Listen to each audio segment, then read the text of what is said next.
What? What? What the hell is this? Harumph. I didn't get a harumph out of that guy. Give the governor harumph. Harumph! You watch your ass. I see you shiver with anticipation. Let the show begin. Hey everybody, this is David Heretic coming at you with another edition of Reactions, Reviews, and Rants. And tonight, alright, we're coming back to Bruce Springsteen. Yes, indeed, Bruce Springsteen Fans FEELIN YOU. Come on now. Here we go. Before we go any further, for those of you who are feeling inclined to doing all of the clicks and the likes and the bibbity-bobbity bop, do me a favor before you do all that stuff. Please watch the whole video first, okay? Give me a chance to actually earn those clicks and likes.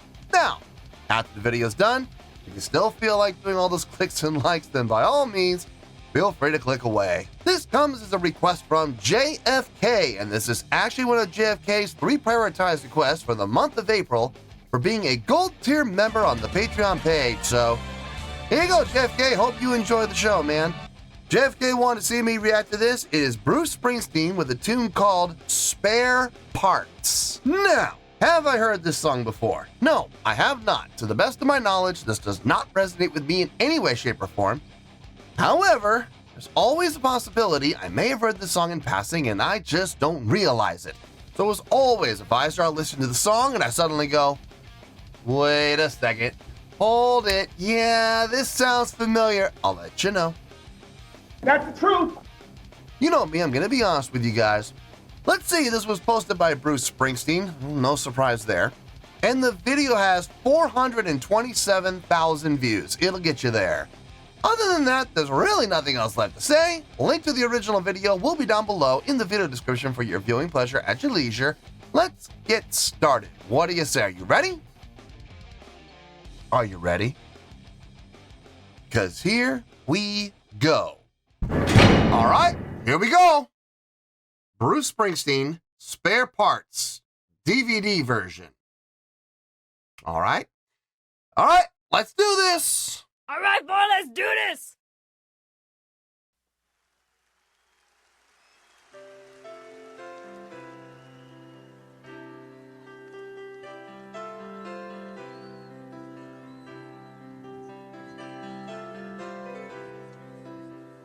Kind of soft.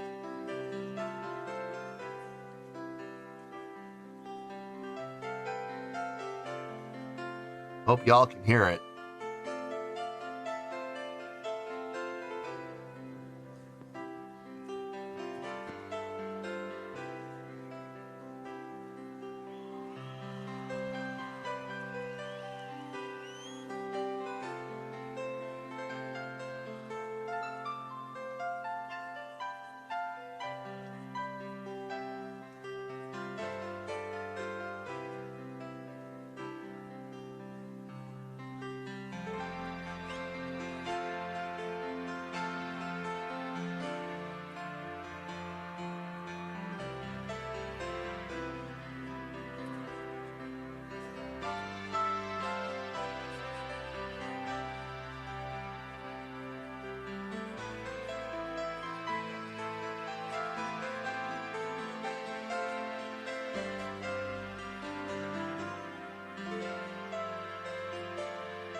This is a song about a woman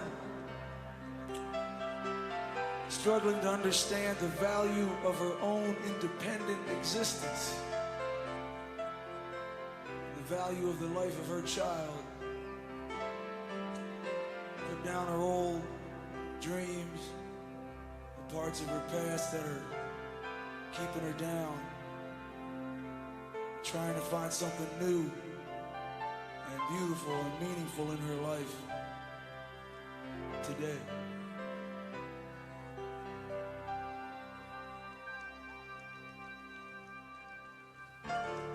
Bobby said he'd pull out, but Bobby stayed in. Jenny had a baby, wasn't any sin, spare parts, and broken hearts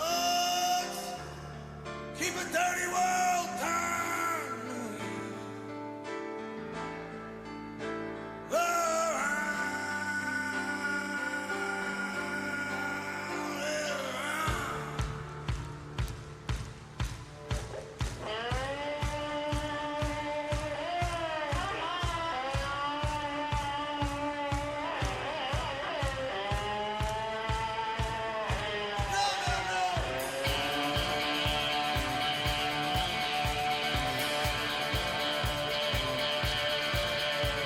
Bobby said he'd pull out, Bobby stayed in.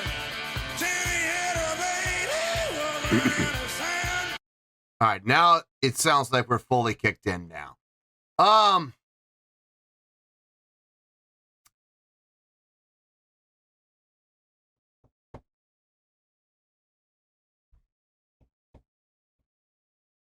Long intro.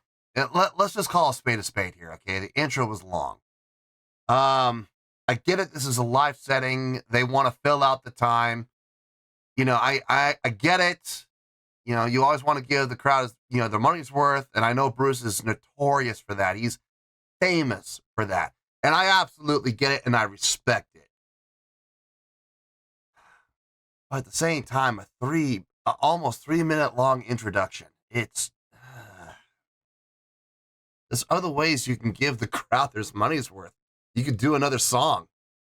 I mean, seriously, you could do, you know, another song rather than you do these 3 minute long intros. Anyway. But now that the song is fully kicked in, I'd like to see where this goes for sure. See if all that buildup, all that growth, let's see if it was worth it. Let's see if the payoff is worth it. So let's get back into this. Bobby said he'd pull out, Bobby stayed in. Jenny had a baby, wasn't in his hand. They were set to marry on a summer day. Bobby got scared and he ran away. Jane moved in with her mom out on Shawnee Lake. She said, "Mom, sometimes my whole life feels like one big mistake." She settled down in a back room, time passed on. Later that winter sun come on, spilled hearts and broken hearts keep a world turning around.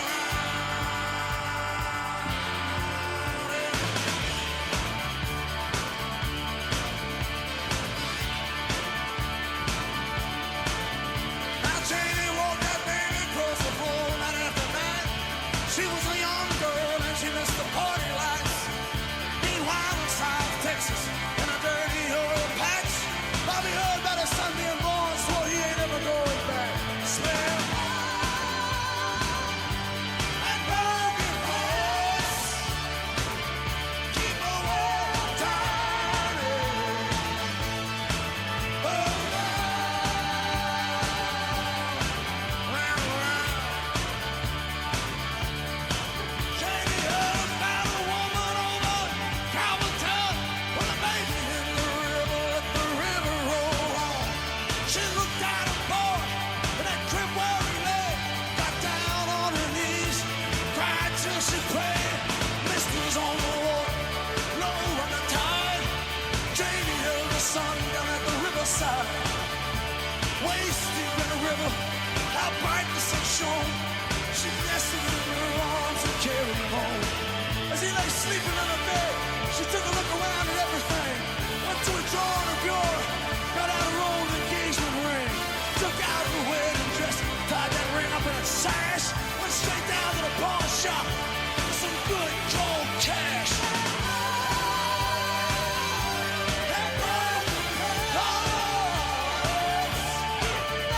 Oh, 1 5. Okay.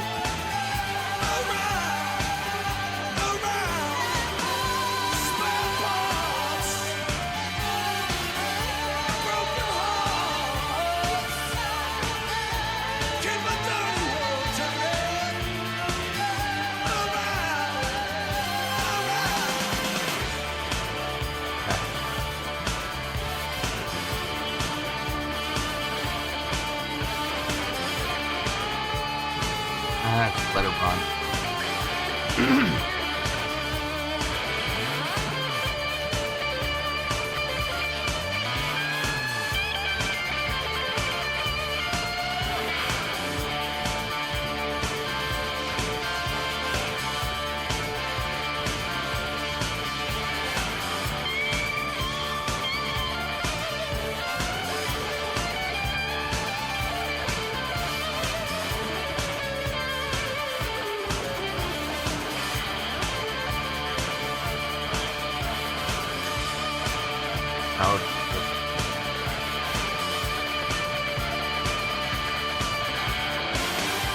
Yeah, I was gonna say, watch Bruce, because we're gonna move on.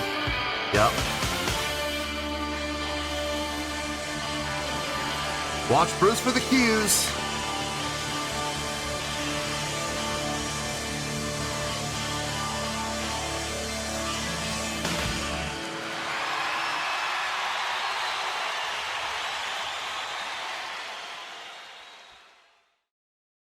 Yeah, once the song kicked in, I was fine. I was totally fine with it.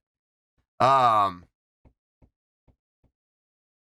intro though, man, I don't know. Just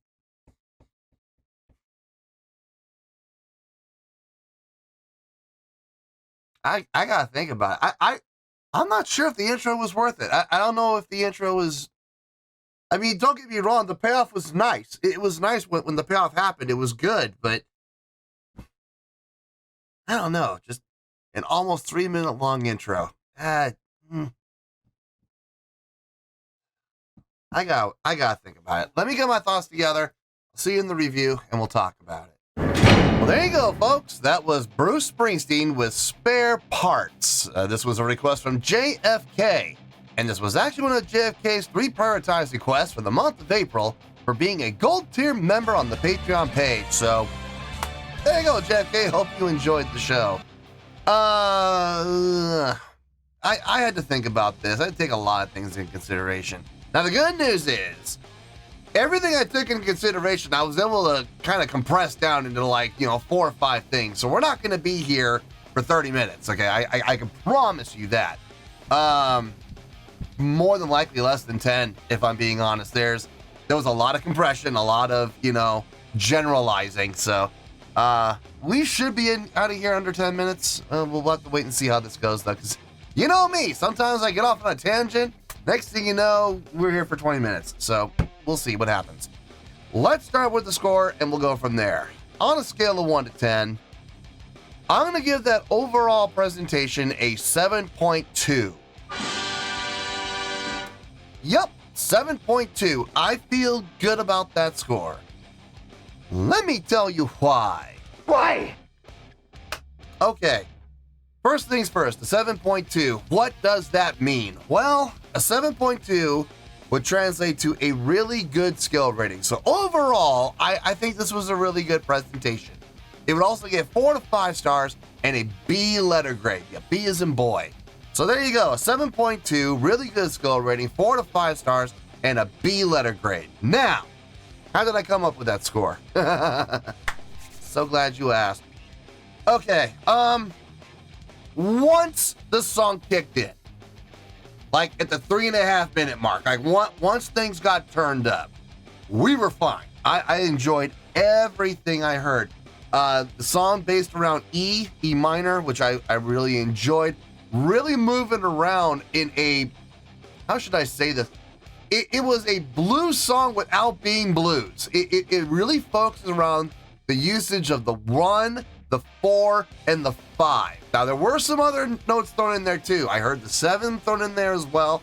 And I know people right now, oh, and I heard the minor 3 as well. And I know right now everybody's going, well, that's a pentatonic skit. You're right. You're right, it is a pentatonic scale, but let's be honest, how often was the 7 used and how often was the 3 used? Very infrequently. This song, I would say, once the song kicked in, 90% of the song was utilizing the root, the 4, and the 5. Yes, the minor 7 was in there every once in a while. Yes, the minor 3rd was in there every once in a while. If you really want to get technical, you really want to get nitpicky, okay, fine, we're based in pentatonic, okay? I'm happy. But I really feel this was more geared towards blues. From anywhere from the feel of the song, the direction of the song, the chordal progressions that were utilized, the integer jumps, whether it be from the root to the 4, back down to the root, to the 5 to the 4 to the root, or sometimes it was just 5 to the root, or sometimes it was 4 to the 5 to the root, you know, but you see what I mean? How often was it utilizing the 3 and the minor 7? Very infrequently, almost as a transition at times, or as an accidental. So, no, I think the 1, the 4, and the 5 were definitely dominating in this, and that's why I'm saying it kind of had a blues feel, but without being a blues song. It was not your typical like 12-bar blues or even 8-bar blues. It was moving around quite a bit. But definitely with a straight-ahead rock feel. This did not feel like blues. This does not feel like a blues song. This was definitely a straight-ahead rocking tune. Now, if I'm being honest, is it really all that impressive? No, not really. I mean, 1, 4, 5. I mean, it's not, even okay, fine. Let's put the pentatonic in there. Why not? 1, 3, 4, 5, 7, 8. You know, that's fine. We'll go that route.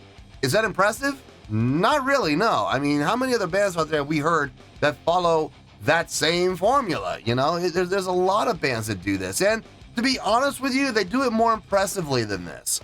But it felt good, it sounded good, the energy and the drive were definitely there. And in a live setting, I think this song works beautifully. I kind of wish they had played this song when Mrs. Heretic and I went to go see Bruce Springsteen perform live at the Great Western Forum. I don't care if it's called the Kia Forum now. I don't care. It will always be the Forum. It will always be the Great Western Forum, where I went and saw my first Kings game at the age of 6. That's right. That's right. It will always be the Great Western Forum to me. No, I got no issue with the song as a whole once the song kicked in. My biggest issue with this was that intro. Now, the song kicked in after 3.5 minutes of introduction, okay? Now, a minute of that was him speaking to the crowd. No, I'm sorry. Yeah, okay, the first 1.5 minutes of that was him speaking to the crowd and performing a slowed down version of this. So they brought it down, and then they performed that brought down version. They slowed it down. They, sucked in the crowd, brought him in, and then when they kicked in, the payoff was there, and it was nice. So that 1.5 minutes, the last 1.5 minutes of the intro, I have no problem with that whatsoever. I get it. I see where it was going.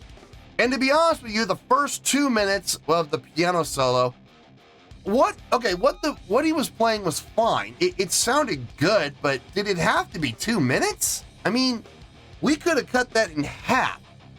We could have done 1 minute and gone into the intro and made instead of having a 3.5 minute long intro, we could have had 2.5 minute long intro. Now, I know a lot of people are going, that's nitpicking, isn't it? Yeah, you're right. It's nitpicking, I guess, to some extent, but seriously, 2 minutes of piano, nothing else happening, just piano. I mean, I know there are people who like that, and that's cool, that's wonderful. I'm not one of those people. And to be honest with you, looking at this objectively, I don't see the point of having a 2 minute long piano solo that leads into what could be potentially about a 5.5 minute long performance with a minute long intro, make it 6.5 minutes instead of 7.5. So I don't know. That's just me. That's just how I feel. Not really big on that whole big long introduction. But as far as the payoff goes, was the payoff worth it? Honestly, if the piano solo had only been 1 minute long, I think the payoff would have been far more effective. I don't know. The payoff, it was nice. It could have been nicer with a shorter solo. As far as musicianship goes, everybody did a nice job. Like I said, the song's not terribly complex, doesn't require a whole lot of brain power. So, I mean, what they were playing, it sounded good, it sounded solid. I'm not going to sit here and pretend like it was impressive, but it sounded good. As far as the live show goes, if I'm being honest, the live show really didn't have a whole lot of impact on this performance. It was kind of a wash. We had stage presence. We kind of had stage energy a little bit, not really moving around stage a whole lot, more just everybody just kind of stayed inside of their little, 5 foot by 5 foot box. But within that 5 foot by 5 foot box, I mean, people were moving around. I saw the horns back there, doing their little two-step. I saw the backup singers back there doing their little two-step. But again, they're not really moving around the stage, they're staying in place and doing it. So yeah, I don't really count that a whole lot. Stage interaction, other than Bruce at the end of the song, giving the band the cues of, what we're doing, not really. I mean, by definition, is that stage interaction? Yes, it is, but stage interaction based off necessity for the performance of the song, not to enhance or, add to the live visual performance. Crowd interaction, I suppose, when he was speaking to the crowd, letting the crowd know what the song is about. I mean, that's technically crowd interaction. It is technically, but that was it. I mean, that was all there was. Everything else was just focusing on playing the song. So again, it's a check, but it's a weak check. Showmanship, not really, not in this song. It was, like I said, the live show, it didn't hurt the score, but it didn't help the score either. It was a wash on this one. So, taking everything into account, this is how I came up with the 7.2. I feel good about that score, and that's where we're going to stay. So let's wrap everything up here in a nice shiny bow, shall we? We have a 7.2, which is a really good skill rating, 4 to 5 stars, and a B letter grade. Take your pick, I don't care, whichever one of those floats your boat. Final word, final score, I have spoken. Well, that's going to do it for this edition of Reactions, Reviews, and Rants. Hope you all enjoyed the show. Hope I was able to entertain you. If I was able to put a smile on your face and brighten your day, I did my job, and I'm so glad I could do it. If you guys feel like joining the fan base, go ahead and click on that button down there. If you guys want to like the video, go ahead and like the video. If you guys want to ring the bell, go ahead and ring the bell. It honestly doesn't make any difference at all to me. But if you guys feel like doing these things, well then, by all means, feel free to do so. Well, that's going to do it for tonight, folks. Thank you very much for watching. And as always, this is David Heretic signing off, reminding you to stay fabulous and support each other. Later. Peace.